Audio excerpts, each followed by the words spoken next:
I joined the Marine Corps out of college. United States Marine Corps, commissioned in 1984 as a intelligence officer. I specialized in combat intelligence. The reason why I became an intelligence officer, of course, was the Cold War was very active at that time. I was a Russian history major. I was the child of a career military officer, and I grew up overseas in Turkey and in West Germany, the front lines of the Cold War, and I was very familiar with the threat posed by the Soviet Union to the West. And indeed, one of the reasons why I joined the military was I firmly believed that there was going to be a conflict between the United States, NATO, and the Soviet Union, and if there was, I needed to be on the front line to defend my country and our allies from the threat posed by the Soviet Union. I spent over 2.5 years training to kill Russians, and I'm not joking about that. We spent over 250 days a year in the field training with live fire ammunition under the most realistic conditions possible to close with and destroy the Russian enemy through firepower and maneuver. And I was ready to do that. And then, fortunately for me and the world, in December of 1987, Mikhail Gorbachev and Ronald Reagan signed the Intermediate Nuclear Forces Treaty, eliminating two categories of nuclear weapons in Europe that were pushing Europe, NATO, and the Soviet Union to the brink of war. I mean, I don't think people realize how close we were to war in the 1980s. There's echoes of that today, which we'll talk about. But because of my Russian background, I was tasked with becoming one of the first weapons inspectors sent to the Soviet Union to implement this treaty. And so I went from training to kill Russians to cooperating with them to make the world a safer place. We got rid of intermediate and short-range nuclear missiles. We made Europeans, for the first time in decades, able to go to bed at night not worrying about the imminent demise of their civilization through inadvertent nuclear war. So we were on friendly relations with the Soviet Union, on friendly relations with Russians. I lived next to a missile factory for 2 years, working with Soviet citizens, with Russians, cooperating on the disarmament of these nuclear weapons. And it was a glorious thing. And then when that, in the military, all jobs end and you move on to the next job. And I went on to get my captain's level professional education, but that was interrupted by Saddam Hussein invading Iraq. And I spent the fall of 1990 preparing for conflict with Iraq, and I deployed to the Middle East. And during the Gulf War, I was served on the staff of General Norman Schwarzkopf. I was given the counter Scud portfolio, Scud being Scud missiles. And my job was to try and find ways to interdict these missiles before they could be launched against both Israel and the Gulf Arab states. Needless to say, I and everybody else failed. The Iraqis proved to be very resolute in their efforts, but the war ended. We won. I had what they call a good war, meaning I didn't get killed, and I came out with a good professional reputation. But by the time the war ended, I was confronted with a couple things. One, the Cold War was over. That which I thought I was going to do, kill Russians, no longer applied. And I had just fought my war. I had served my country, and I felt that maybe it's time to get out of the military and move on with civilian life and see what that could offer me. But as Michael Corleone says in The Godfather, every time I try to get out, they drag me back in. And my phone rang in August of 1991. It was a colonel I worked with in the Soviet Union, and he was now the chief of staff of a United Nations organization called the United Nations Special Commission in Iraq, which was formed in the aftermath of the Gulf War to disarm Iraq of its weapons of mass destruction capability, including the Scud missiles that I hunted. And because of my arms control experience, my intelligence experience, my experience with the Scuds, I was asked to come to the United Nations and form an intelligence capability that would enable the inspectors to uncover the lies and deceit and the concealment that Iraq was using to hide significant aspects of its weapons programs from the inspectors. Long story short, I did that job for 7 years, and very difficult job under very trying circumstances. I participated in over 40 missions inside Iraq. I led 14 of them as a chief inspector, and by the time I resigned in protest in 1998, we could account for 95% of Iraq's WMD capability. But the problem was the Security Council said that the standard was 100%. So we weren't allowed to finish our job until we could find that last 5%, which meant digging deeper, harder, working more strenuously in a confrontational manner.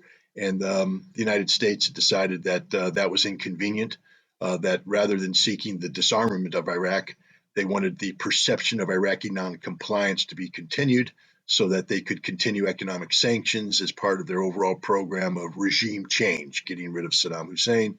My job as an inspector wasn't to get rid of Saddam Hussein, but to get rid of Saddam Hussein's weapons. So I resigned in 1998. And since that time, I've been very critical of foreign policy decisions when I view them to be not supportive of the ideals, values, and standards of the United States.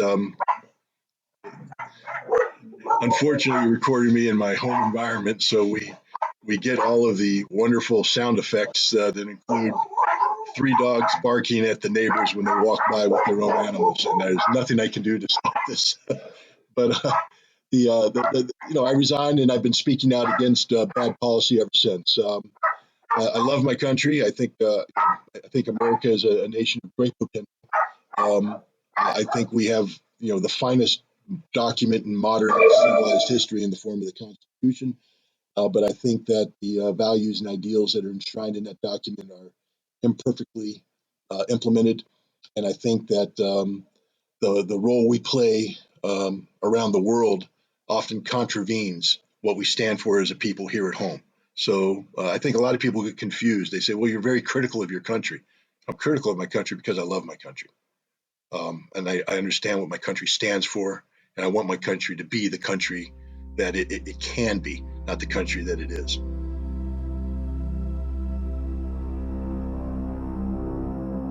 I think I need to touch on 3 things before we get to the actual war. One is NATO. What is NATO? NATO, of course, is a defensive alliance, ostensibly defensive alliance, whose origins date back to the end of the Second World War, and the fear among many in Europe that they needed some sort of collective security structure to hold back any potential westward expansion of the Soviet Union. This is purely fictional. The Soviets weren't planning on expanding west.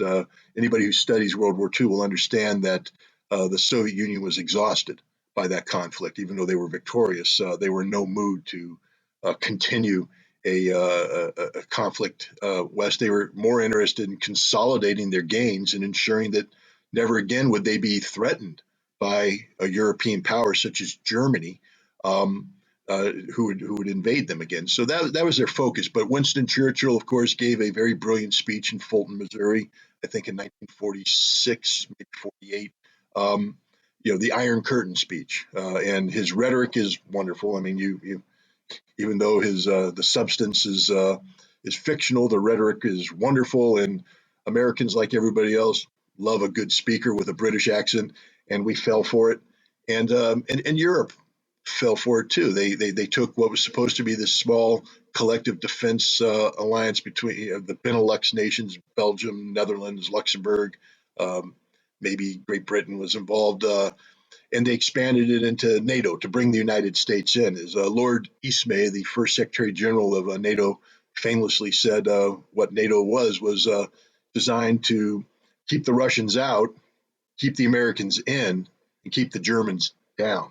And we forget about that third part. And I'll talk about that in a minute because it's very controversial today to speak about that. To keep the Germans down. Never forget that NATO was formed only less than a decade after Nazi Germany was defeated. And when Nazi Germany was defeated, the world was struggling what to do with the Germans. Would we allow them to become an industrial nation? Would we allow them to unify? Would we allow them to exist? I mean, Germany lost the right to have a vote on that.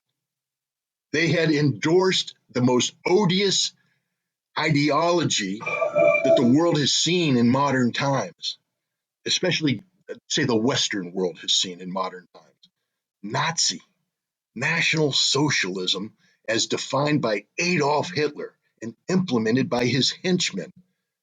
It's mind-boggling that people forget about this. But no, we created NATO, and then a few years later, we allowed Germany to enter NATO.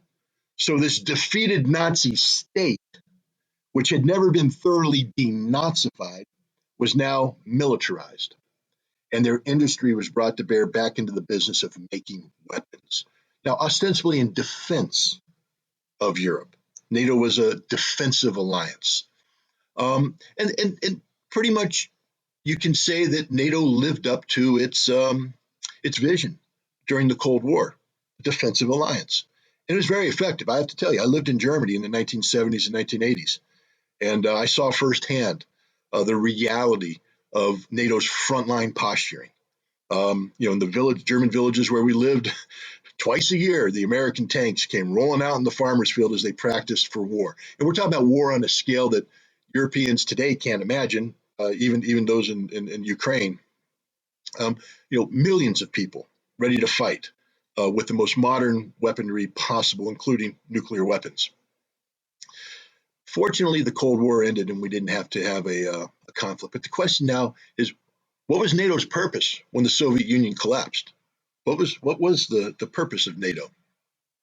Especially given the fact that assurance has been given to Mikhail Gorbachev by the United States and other NATO members that if Germany was allowed to reunify after the fall of the Berlin Wall, that NATO would not expand 1 inch eastward, that there would be no movement, not only into Germany, but by extension, east into any other nations that might leave the Soviet orbit. That's in keeping with the defensive alliance.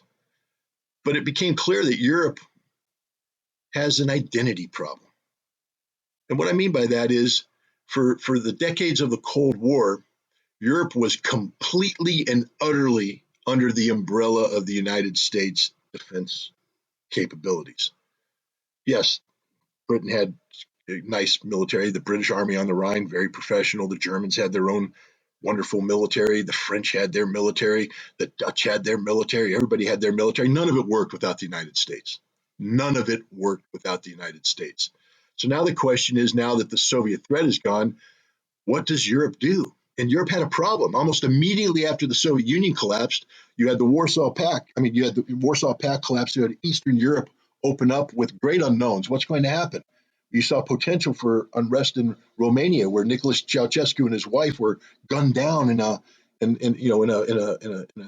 back yard. Yugoslavia was destructing it in front of your eyes with horrible, horrible civil conflict. And NATO was the only unified military structure available to Europe to deal with this. So NATO's mission changed. It became not a defensive alliance, but it became a offensively oriented security alliance, where NATO was now deployed into Yugoslavia, NATO forces. And then later on, NATO was involved in an offensive regime change oriented action against Serbia, where NATO participated in something that Europeans said they would never again do, the redrawing of the European map. One of the key aspects at the end of the Second World War is we don't mess with the maps, man. We drew the lines. We gave a chunk of Poland to Ukraine, and we gave a chunk of Germany to Poland, and now the lines are solid. We don't renegotiate. Because the second you start erasing the lines, the Germans are going to start saying, remember those Germans I told you about, that Silesia is Germany, that Prussia is Germany. Maybe we need to march, east again and take them over. It's the last thought you want to enter any German's mind. But it's the last thought you want to enter in, but we did it. NATO did it in Kosovo. And since then, NATO's expanded eastward in violation of every assurance they gave to the former Soviet leaders and also to the new Russian leaders, Boris Yeltsin. The conversations between Clinton and Yeltsin are stunning to listen to how dismissive the United States is of Russia concerns about NATO expansion. That this is purely, don't worry about it. It's benevolent. We're here to do good things. Really, ask the Serbs about that. And then you have a situation where a new Russian leader comes in, Vladimir Putin, and almost immediately he reiterates, "Hey, we're not happy about this NATO expansion. This is a threat to Russia. We have to ask you, why are you expanding? If it's about European security, then let us in. Let us join. Because if we join, then we're not going to be afraid of what your real intent is. But right now it looks like you're coming right up to our borders with an aggressive, militarized alliance that has carried out regime change, not only in Serbia, where they got rid of Slobodan Milosevic, but in Libya, where they got rid of Muammar Gaddafi. I mean, this is not a defensive alliance anymore. This is an offensive-oriented alliance, and I'm a little worried Putin was thinking about the rhetoric coming out of Washington, D.C. and Europe about how maybe you don't like the fact that I'm president and you want somebody like Boris Yeltsin to be president again, a weak president, and maybe you want to put pressure on Russia to have my system collapse, remove me, and replace me. It's a little worrisome. A little worrisome. One of the best speeches ever given in the last 3 decades was the 2007 speech given by Putin at the Munich Security Conference. Read it. Not just the speech, but the questions, the answers that he gives to the questions afterwards. He put it right on the line. This is unacceptable, this expansion of NATO. Unacceptable to Russia. We view it as a threat. And yet, what did NATO do? In 2008 in Bucharest, they offered a membership application to Ukraine and Georgia, 2 former Soviet republics. How did Russia feel about that? Well, we don't even have to ask the Russians, although we know. Why don't we ask William Burns, the U.S. ambassador to Moscow, who wrote a memorandum called Niet means Niet, no means no, in February of 2009, where he said this is a red line for Russia, and that if the United States continues to insist on NATO expansion to include Ukraine, Russia will have no choice but to go to war. This is 2009. So people need to understand that what's happening today is not something new. This isn't Vladimir Putin waking up one morning going, oh man, I'm a little irritated. I'm going to invade Ukraine. This because. No, and it's worse. In 2014, the United States and the European Union orchestrated a regime change operation in Ukraine to get rid of the duly elected president, Yanukovych, and replace him with our boys. I'm not making this up. This is Victoria Nuland, who was at the time a senior State Department person who got on the phone and said, Yatsenko, future prime minister of Ukraine, he's our boy. And was this something that the United States was working in concert with the European Union? No. Remember what Victoria Nuland infamously said? F the EU. I won't use the real word, but F the EU. You guys know what I'm talking about. That was her dismissive attitudes towards Europe. This was an American orchestrated regime change operation in Ukraine for the sole purpose of undermining the authority and the legitimacy and the sustainability of Vladimir Putin's regime in Moscow. That's how the Russians saw it, because that's how it was. Russia's got the receipts, man. They got the intercepted conversations. They got everything. They know everything. But the West is ignorant. No. This is just sort of the expression of democracy in Ukraine. It's the people's will. Well, no, it was actually the people's will being hijacked by a very virulent, aggressive, neo-Nazi Ukrainian nationalist identity coming out of Lvov, operating under the memory of a guy named Stepan Bandera. Stepan Bandera is a Ukrainian nationalist who was operating in the 1930s, 40s, 50s. This is a guy who believes in the purity of the Ukrainian people. He cooperated with Nazi Germany during World War II. People talk about, for instance, the Babi Yar, infamous murder of 30,000 plus Jews. Ordered by the Germans, the triggermen were Ukrainians working for Stepan Bandera. People need to remember this. These aren't good people, these Ukrainian nationalists. They're Nazis.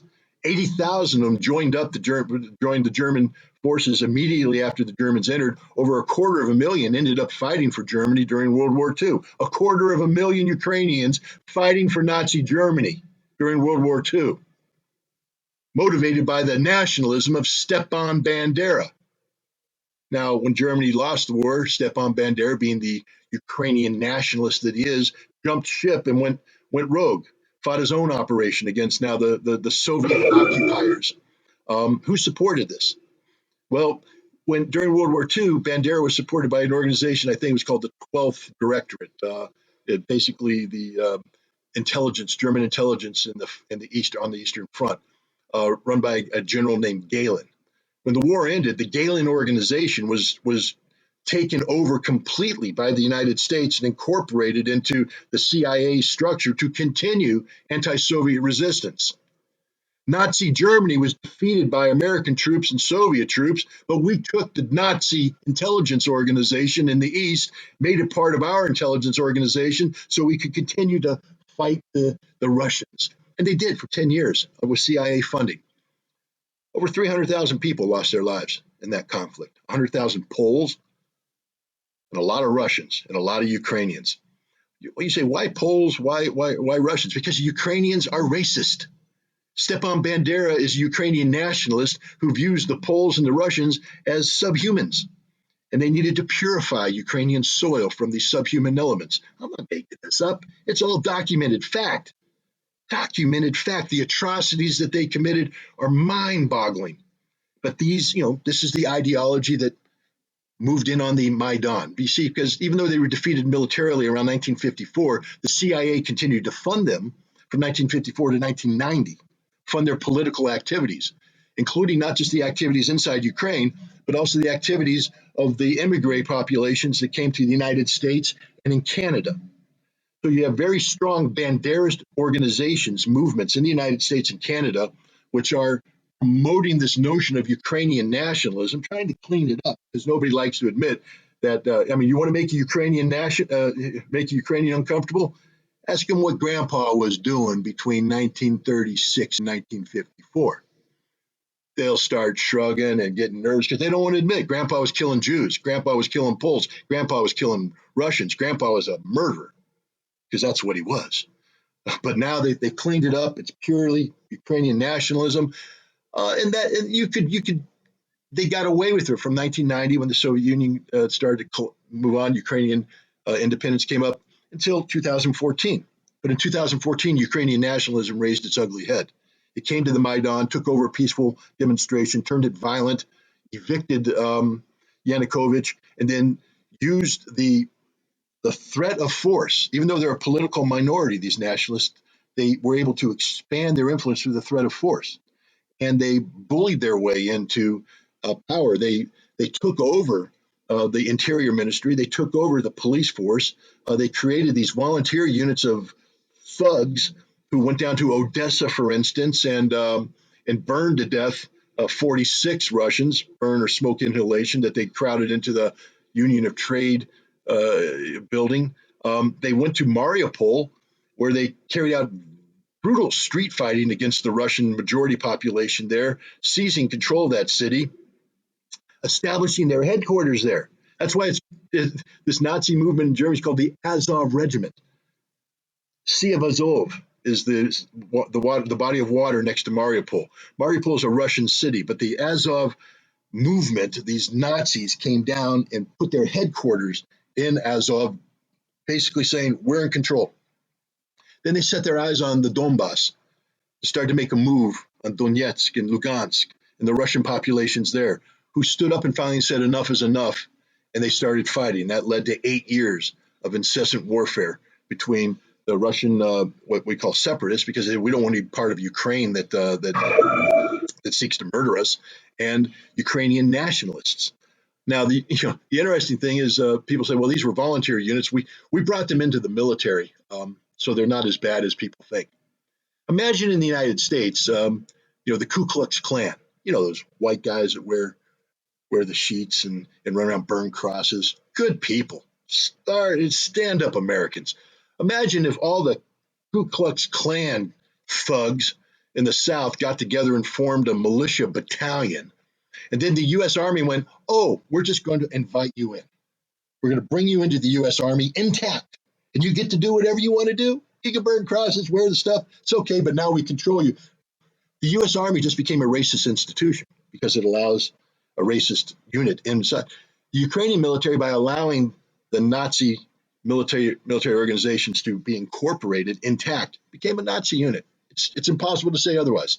Um, and now these officers are now permeate throughout the Ukrainian military. Remember, these are the frontline troops. These are the heroes. They're fighting the Russians, the orcs. That's what the Ukrainians call the Russians, the orcs. They're subhumans. And so this is the conflict that's going on. And now they control everything. They put pressure on Ukrainian political leaders. They put pressure on Petroshenko, the president before Zelensky, saying that if you implement policies that we disagree with, we will Maidan you. Remember that term, Maidan, Kiev? That means that you're going to ransack his office, which they did. They mean they're going to threaten to kill him, which they did. And then when he was voted out and Zelensky came in, they did the same thing to Zelensky. There's a videotape out there of a senior Azov regiment official saying that if Zelensky signs the Minsk agreements, which is the peace accord negotiated under the Normandy format with Germany, France participating, he signs it, we will hang him by the neck, kill him in the streets of Kiev. Now, normally when someone says that about a sitting president, security services sweep in and remove them because they committed a crime threatening the president. No, because the security service is the Azov movement, is the neo-Nazis. And today we have a situation where Zelensky is totally under the control of this odious Nazi ideology. All of Ukraine is. They saran wrap citizens to poles, pull down their pants, beat them, paint their faces green, call them orcs. They interrogate anybody who has a Russian background. They murder many of them. They terrorize their own people. And this is who we're defending. And we're defending them because we claim that they have a right to join NATO. Really, so NATO is now going to allow a military and a nation that is imbued with Nazi ideology to join. This is insane. This is literally the definition of insanity. And yet NATO hung out the promise of membership to Ukraine. From 1914 to 2022, they trained the Ukrainian military to be a de facto proxy of NATO, provided them some of the finest military training. They had great leaders. They had great equipment. They were well organized. They were big. We're talking 160,000 active duty with up to 600, 700,000 trained reservists. This was the Ukrainian military. And what's happened to it? It's being destroyed on the battlefield as we speak. They're losing a battalion's worth of men a day. They're going to lose this war to the Russians. And yet, and the reason why is because Ukraine bought into the premise that it could join NATO, that this was a good move, that Russia wasn't serious when Russia said that eastward expansion of NATO represents an existential threat to us. So now, in the midst of this, where Russia said, and has been saying since 2009, that if you continue to push for Ukrainian membership, we will go to war. And that war will result in the dismemberment of Ukraine, the destruction of Ukraine as a modern nation state. Nobody believed Russia until now. And yet, in the midst of this, we have Finland and Sweden saying, maybe we should join NATO. I don't know how you define eastward expansion of NATO other than saying Finland joining NATO. It's to the east. It brings it right up to the Russian border. But there's a more important thing here, the history of Finland. I mean, the Finns, I'm an American. Seems to me I have a better recollection of Finnish history than maybe the Finns do. Finland used to be part of Russia. Then the Russian Revolution came. Finland fought a civil war to free itself from Russia, but there was always this tenuous relationship that Russia couldn't trust the Finns. And in 1939, Russia said, "Yeah, we can't trust you enough that you're too close to Leningrad.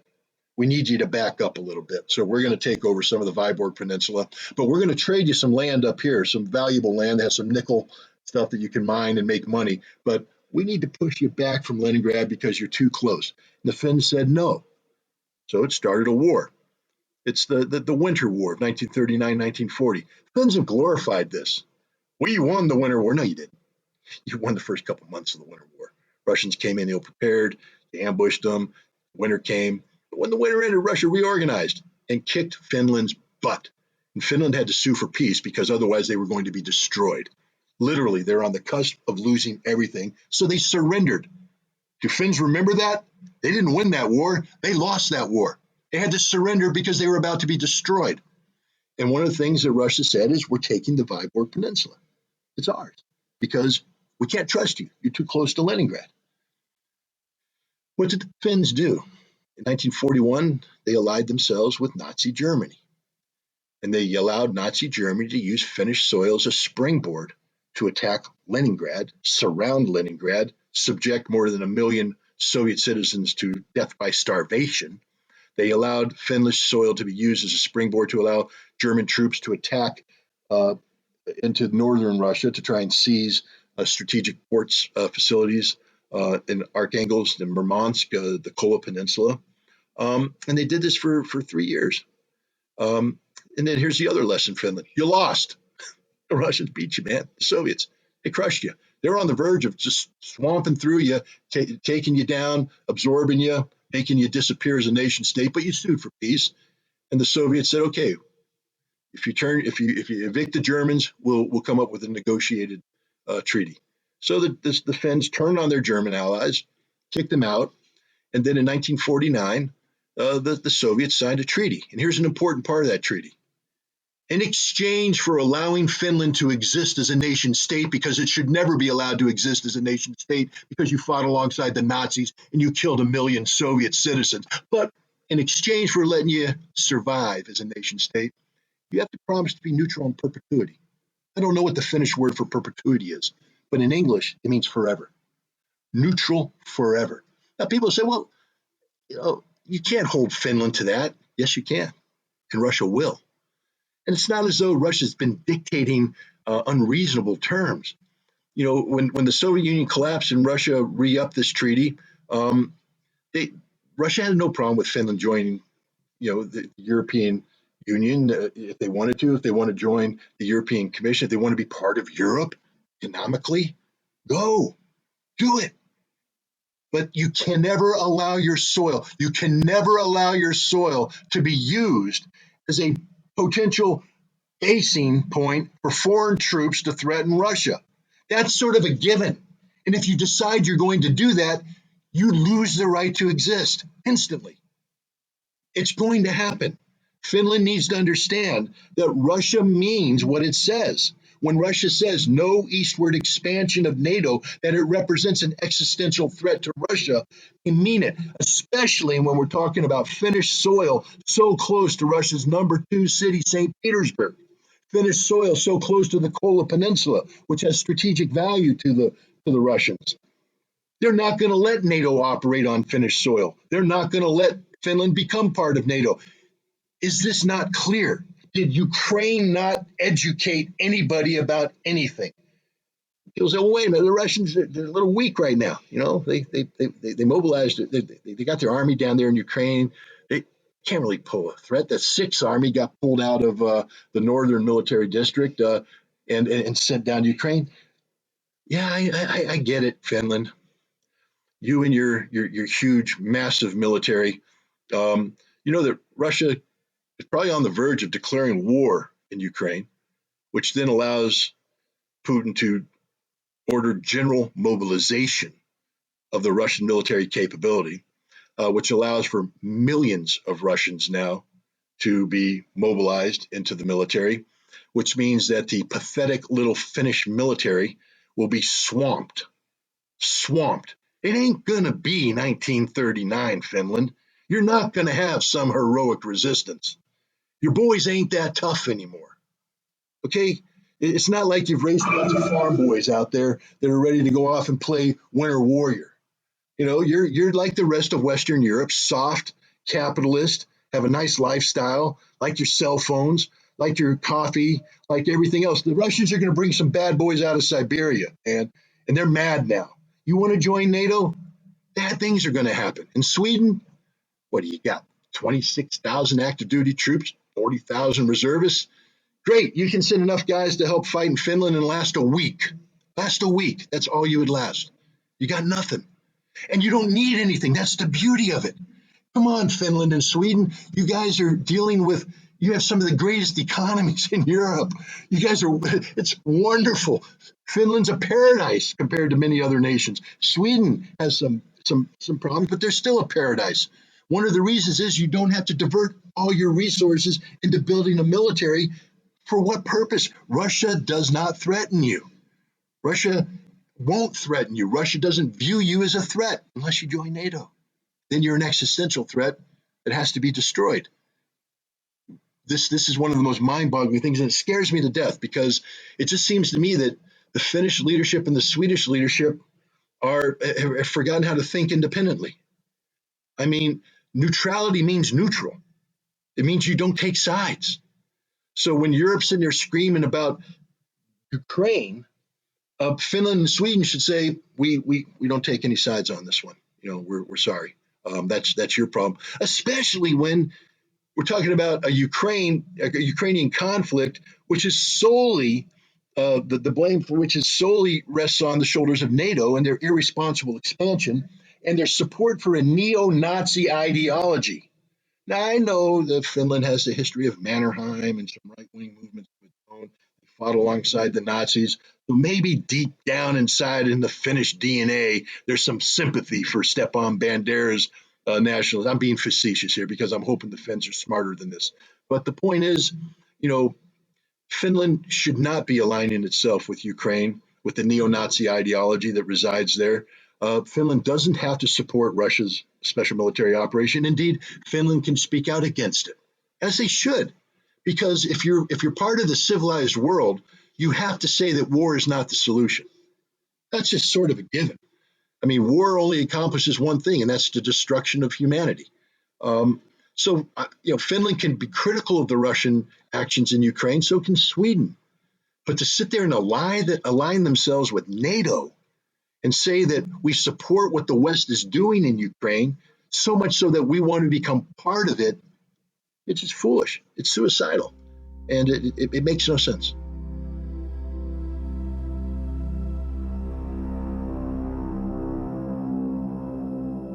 There's this notion going around about what's called the open door policy of NATO. There is no open door policy. Read the NATO charter very carefully. It doesn't have an open door policy. Just because you qualify for membership doesn't mean you get to be a member. Article 10 of the charter discusses this. It says if a nation qualifies and has submitted an application, then NATO must consider this application from the standpoint of does it enhance the security of the organization? Pro hint, allowing Finland in, knowing Russia will attack Finland, does not enhance European security. Now, people say, well, we can't allow ourselves to be bullied by Russia. Russia's not bullying anybody. Russia says if Finland remains neutral, there's just literally no problem here. But the only thing that can stop Finnish membership, besides Finland withdrawing its application or not submitting an application, is Europe is NATO is a consensus organization, and so hopefully there will be at least one of the 30 members who will say, "Nah, we ain't doing that. We already got one war here on European soil. Why do we want another?" And what does Finland give us? It gives us a nightmare, a lengthy border with Russia. It pretty much guarantees that we're going to go back into, at a minimum, the Cold War. Because Finland has to understand that even if Russia doesn't invade, you're going to have to militarize your whole border. You're going to have to turn it into a fortified zone. And you can't do that alone. So you're going to have to invite NATO nations. You're going to have to allow foreign troops on your soil. Is this really the future that Finland wants? I mean, it's absurd. But more importantly, is it the future that Europe wants? Can Europe afford this? Finland's doing this. I mean, this is sort of like, Finland pulling up to the Titanic after it hit the iceberg and saying, "Hey, got any room for extra passengers? Come on board." But we're sinking. NATO's going down. It's part of a Europe that can't function, cohesively anymore. People speak of NATO unity. There is no NATO unity. Poland and Hungary are almost at war with one another. Turkey doesn't want to be a part of NATO anymore. Turkey blames NATO for the conflict in Ukraine. Uh, when we get into energy policies, you know, Slovakia and Hungary have said we're not going to participate in European sanctioning of Russian energy.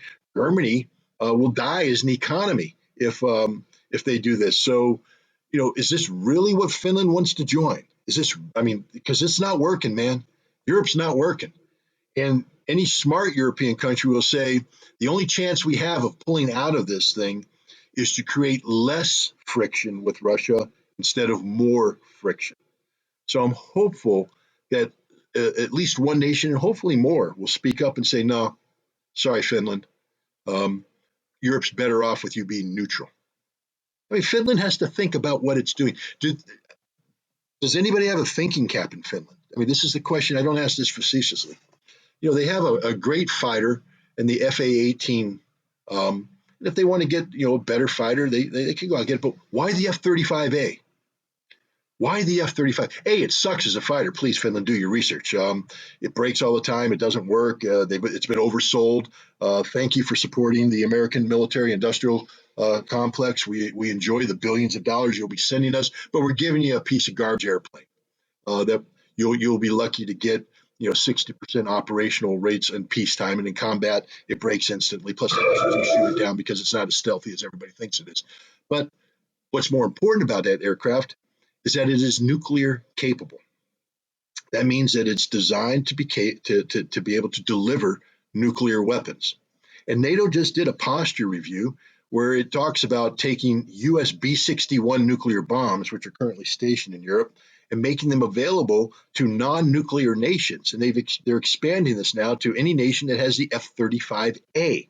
Poland, for instance, will now become a nation that is capable of delivering American-made B-61 nuclear bombs. Wow.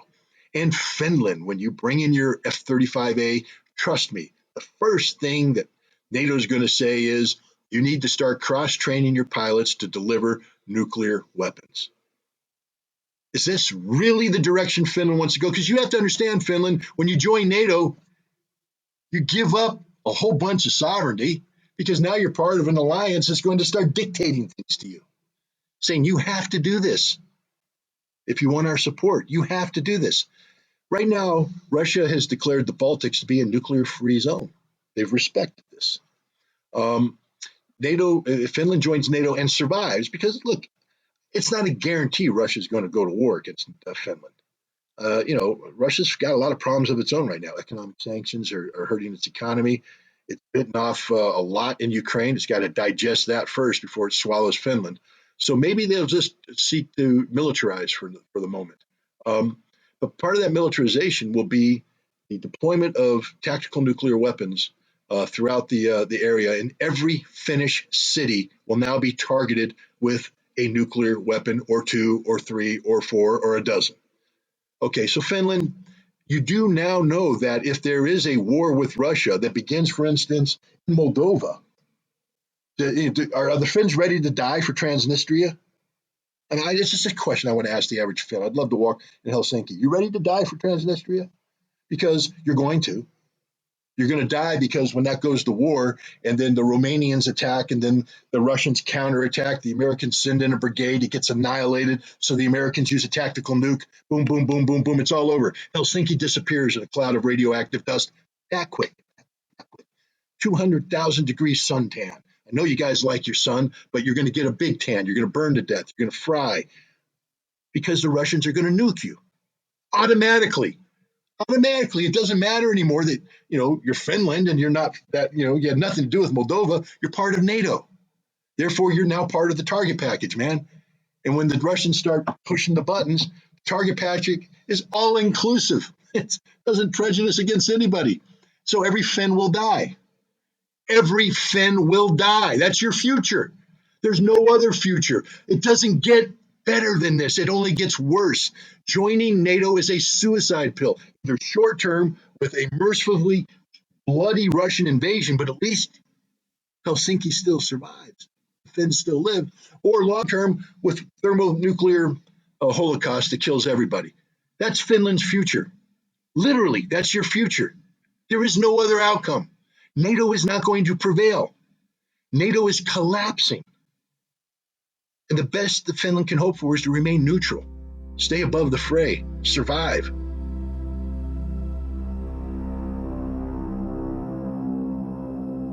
I just would ask, the people who see this to sit back and reflect on the life they have now, and look around and see how wonderfully simple it is comparatively. How little they spend on defense, because there's no need to spend a great deal of money on defense. And how the luxury of life, because that will all come to an end the moment you join NATO. Whatever you think NATO is going to bring, it isn't going to bring. The life you enjoy today is not going to get better. It's going to get much worse. Your money, you're going to be spending money on defense that doesn't need to be spent. You're going to be asked to do things from a defense standpoint that you never would have considered before. And people need to really sit back and say, if I enjoy the standard of living that I have now, and I want the standard of living for my children and my grandchildren, then joining NATO is not the path. You're just guaranteeing that your grandchildren, if they're alive at all, will live in a regime of fear, because the Cold War. I'm just here to remind you, I lived in West Germany during the Cold War. It was an atmosphere of prevalent fear. Every day we had to worry about Soviet troops coming over the border. I lived next door to a nuclear storage facility, North Point, which would have been one of the first places struck. So when you went to bed at night, were some generals going to make a decision that resulted in a tactical nuclear weapon hitting North Point, so I would never wake up in the morning? When I got on the school bus and went to school, was I going to be able to come home to a place, or was some Soviet missile going to hit it? This was a daily existence. And if that's the future you want, to be worrying about whether or not you're going to live to see tomorrow in the morning, join NATO. Be my guest. But if not, you guys are ostensible democracies. Act like it. Hold your elected representatives accountable. If they don't want to hold a referendum, hold one for them, called a recall vote. Get them out of office. Put people in who respect democracy. Put people in who will listen to you. Now, the Finnish people may come out and say, hey, Ritter, thanks, but we still want to join NATO. That's okay. That's your decision. You're a democracy. Do what you want to do. But don't allow your government to make a decision for you of this magnitude without you having the ability to weigh in. That's the important thing. You're giving up everything when you do that.